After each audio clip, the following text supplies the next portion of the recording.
A forma como você está destinado a viver. Mudança de paradigma. O que é uma mudança de paradigma? Bem, um dos dicionários onde vi diz que é uma mudança radical. Outra fonte onde pesquisei diz que é uma mudança fundamental e significante na forma como vemos algo.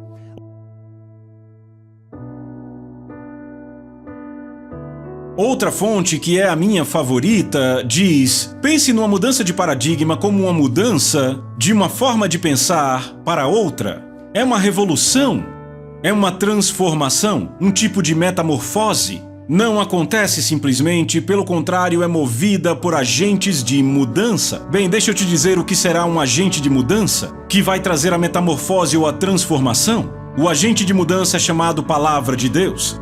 Porque a palavra Deus é viva e poderosa. Então vamos falar do extraordinário. Repitam, extraordinário. Sabe, eu amo esta palavra, extraordinário. É definido assim o que está além do que é usual. Excepcional, que excede a medida comum.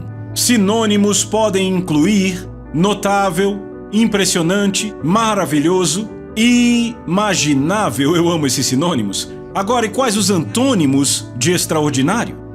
Comum, normal, usual. Então eu quero que você pense sobre isso. O oposto de extraordinário é normal ou comum. Você está comigo?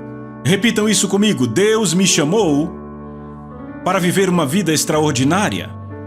A não ser que seja reprimido nas pessoas, há um desejo inato de viver uma vida extraordinária em cada ser humano. 70% dos filmes mais populares de todos os tempos são filmes centrados em personagens extraordinários fazendo coisas notáveis, vivendo uma vida excepcional com poderes extraordinários. Por que isso acontece? Porque o público é atraído para esse tipo de filmes. Porque foi esta a maneira que Deus originalmente nos criou para viver. Há um desejo em nós, um desejo profundo em todo ser humano, para viver uma vida extraordinária, e se não está lá foi porque alguém reprimiu, pois Deus colocou esse desejo. É uma boa hora para dizer amém. Mas deixa eu te dizer isso, Deus criou o homem para ele ser extraordinário. Porque se lermos Gênesis capítulo 1, versículo 27, na versão A Mensagem, temos o seguinte: Deus criou os seres humanos. Ele os criou como Deus. Repitam, como Deus. Refletindo a natureza de Deus. Então Deus disse no verso 28, está na Bíblia A Mensagem, eu amo essa versão. Ele disse ao homem e mulher que havia criado, veja as palavras dele, ele disse: prosperem, repitam, prosperem, reproduzam, encham a terra, assumam o controle.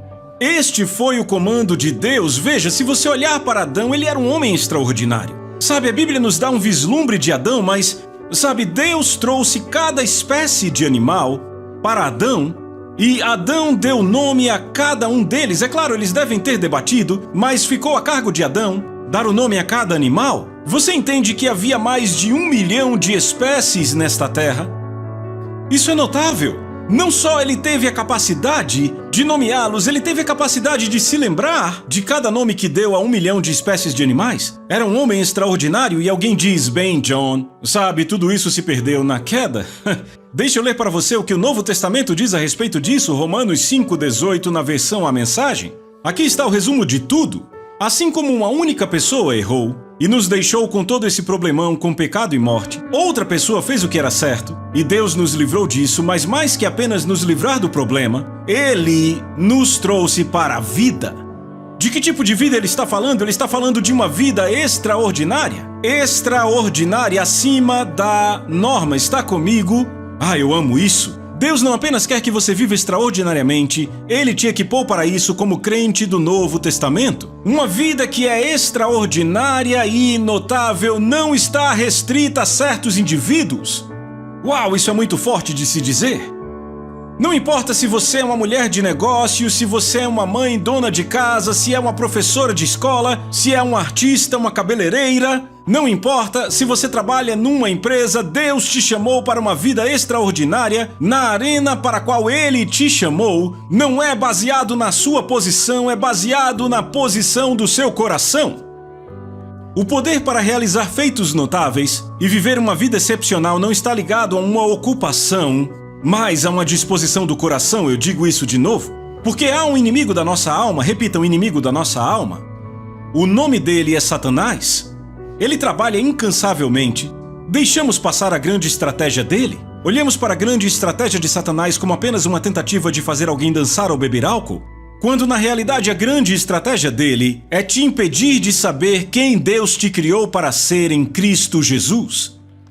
Se você descobre quem você é em Cristo Jesus, ele está em grande problema e ele sabe disso. Então a grande estratégia primária dele não tem sido te levar a fazer uma coisa ou outra. A estratégia primária dele tem sido pintar uma imagem, através de Hollywood, da cultura, da sociedade, de pessoas religiosas, de que o povo de Deus não é extraordinário, quando de fato Deus nos chamou para sermos extraordinários. Primeiramente, Deus não apenas deseja que você viva extraordinariamente. Ouçam com atenção, isto agrada a Ele. Repitam, agrada. 2 Coríntios capítulo 5, verso 9, Paulo escreve o seguinte, é um dos meus versículos favoritos da Bíblia.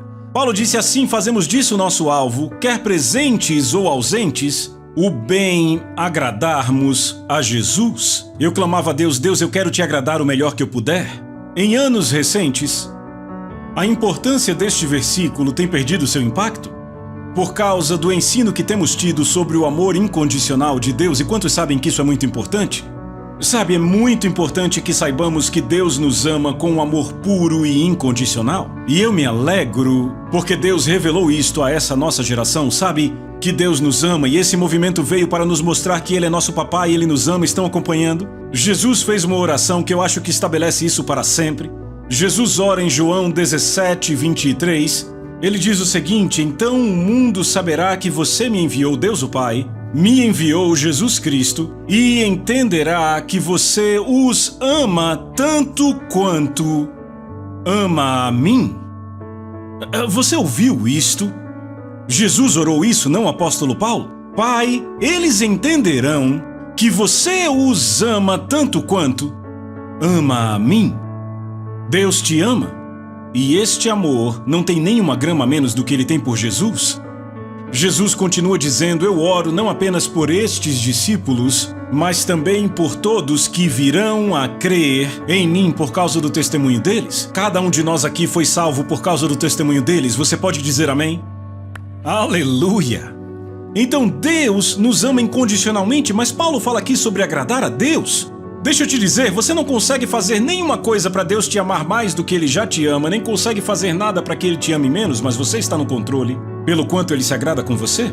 Tornamos o nosso alvo bem agradá-lo simplesmente significa objetivo. O nosso objetivo é bem agradá-lo. Veja que Ele não disse apenas agradá-lo, é bem agradá-lo. Ele diz, com alegria, o agradar a Deus é a coisa principal. Repitam, a coisa principal. E é isso que almejamos fazer independentemente da nossa condição. Por que agradar a Deus é a coisa principal? Por quê? Por quê? É a coisa principal em nossa vida agradar a Deus? Porque devemos todos comparecer diante do tribunal de Cristo, para que cada um possa receber as coisas feitas no corpo de acordo com o que fez, quer seja bom ou mal. Agora eu quero deixar claro aqui que Paulo não está falando de toda a humanidade nesta passagem, está falando apenas de cristãos. Como eu sei disso? Porque 2 versos antes ele diz o seguinte, ele diz que estar ausente do corpo é estar presente com Deus. Ora, quando o pecador está ausente do corpo, não está presente com Deus, está no inferno. Esta não é uma declaração forte, é apenas um fato. Lembre-se que Jesus disse, eu vim salvar o mundo, não condená-lo, porque o mundo já estava condenado. Ele veio nos salvar daquilo que nós mesmos nos condenamos. Estão comigo? Então Paulo deixa muito claro que nós, os crentes, estaremos diante do tribunal de Cristo. Para quê? Para prestarmos conta do que fizemos no corpo de Cristo, quer seja bom ou mal.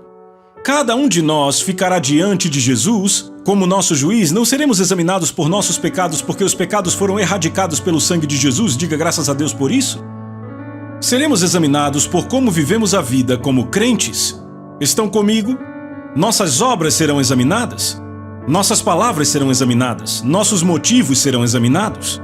E como resultado do abrangente exame que Jesus fará em nossa vida, ou receberemos recompensas, ou sofreremos perdas. E sabe o que isso me diz? O que fazemos com a cruz determina onde passaremos a eternidade. No entanto, a forma como vivemos como crentes determina como vamos passar a eternidade. Que quando Jesus nos examinar, receberemos recompensas eternas ou sofreremos perdas eternas. O que significa uma recompensa eterna? Ora, não tenha medo da palavra juízo, essa palavra apenas significa decisão. Ele tomará uma decisão sobre a nossa vida, de acordo com como o servimos nesta terra. E para essa decisão nunca haverá uma mudança, nunca haverá nenhuma emenda, nunca haverá nenhuma revisão. Significa que o que fazemos nesta terra determina como vamos passar a eternidade? Então Paulo diz que este deve ser o fator motivador para um crente agradar a Deus. Agora deixa eu dizer isso. Primeiro de tudo, a razão pela qual queremos agradar a Deus é porque o amamos de todo o coração. Eu creio que a Bíblia é muito clara sobre isso, então não é diretamente a razão pela qual Paulo traz aqui. No entanto, a segunda razão, eu creio, a motivação para um crente querer agradar a Deus é pelo que Paulo disse na palavra. Agora, há muita falsa humildade e as pessoas dizem, não, eu não vou trabalhar por uma recompensa porque eu amo Deus, eu só quero agradar a Ele. Isso é muito bom, não me entenda errado. Mas se a palavra de Deus me diz que eu defino isso como meu objetivo, por que eu vou ficar diante de Jesus? Veja, deixa eu pôr desta forma. Eu não quero ficar diante de Jesus e ver lágrimas de decepção em seus olhos por todas as oportunidades que perdi porque eu servi com um coração morno. Eu não quero isto. Eu quero ver o deleite nos olhos dele. Eu quero ouvir ele dizer, e eu sei que isso serve para todos aqui, eu quero ouvi-lo dizer muito bem. Johnny, muito bem. Bom garoto. É isso que eu quero ouvi-lo dizer. 2 João, verso 8. João diz o seguinte, ele diz, tenham cuidado para que não percam aquilo que temos realizado com esforço, mas, repitam mais, que possamos receber recompensa completa. Você entende? Este é Deus, o nosso Pai, falando através de um apóstolo, e Deus está dizendo a você, tenha cuidado, para que você não perca aquilo pelo qual eu paguei um alto preço para te recompensar, para que você receba recompensa completa. Ele não diz apenas recompensa, ele diz recompensa completa. Esta é a paixão de Deus para você. Cada dia da minha vida estava registrado em teu livro, cada momento foi estabelecido quando ainda nenhum deles existia. Há um livro escrito sobre você. E entenda, Deus escreveu a sua vida do jeito que Ele desejou que você vivesse antes de você nascer. Ele escreveu cada momento, Davi disse. E o que Deus fez naquele livro definiu metas para você. Sabe qual é a nossa responsabilidade? Descobrir quais são as metas de Deus para nós. Minha meta é diferente da sua. Se Deus te chamou para ser extraordinário no seu mundo de negócios, na sua empresa, pessoas vindo para Jesus por causa do seu testemunho, esta é a meta, entende? Depende de nós descobrir quais são estas metas. Sabe, tem gente que não gosta do fato de eu dizer isso ou da Bíblia dizer isso, você acredita? Mas ouça o que a Bíblia diz, isso está em Efésios 2, verso 10 na Bíblia ampliada. Pois somos feitura da própria mão de Deus, repitam, feitura. Obras das mãos dele, recriados em Cristo Jesus, nascidos de novo, para que possamos fazer aquelas boas obras que Deus predestinou, planejou de antemão quando? Antes de eu nascer um livro foi escrito, estão comigo? Deus preparou, planejou de antemão para nós, tomando caminhos que Ele preparou adiante de nós para que nós devêssemos andar neles, repitam, devêssemos. Vivendo a boa vida que Ele pré-arranjou e deixou pronta para vivermos. Isso não é maravilhoso? Deixa eu te dizer. Ele fez um bom plano para você, não um plano mau, porque Deus diz, eu sei que planos tenho a seu respeito, planos de paz e não de mal para te dar um futuro. Cada uma das suas histórias é uma boa história. Cada um dos seus planos é um plano bom, é um plano extraordinário. Você me ouviu? Eu disse que é um plano extraordinário. Qual a nossa responsabilidade? Descobrir em oração qual é esse plano. É por isso que Paulo diz em Colossenses 1, versos 9 e 10. Sempre temos orado por vocês desde que ouvimos sobre vocês. Pedimos para que Deus encha vocês com conhecimento da vontade dele, com toda a sabedoria e entendimento que o Espírito dá. E aí vocês poderão viver como Deus quer e sempre vão fazer o que agrada a Ele. Suas vidas produzirão todo tipo de boas obras e vocês crescerão no conhecimento de Deus. Deixa eu te dizer, eu posso dizer com certeza, eu tenho certeza, Deus planejou uma vida extraordinária para você.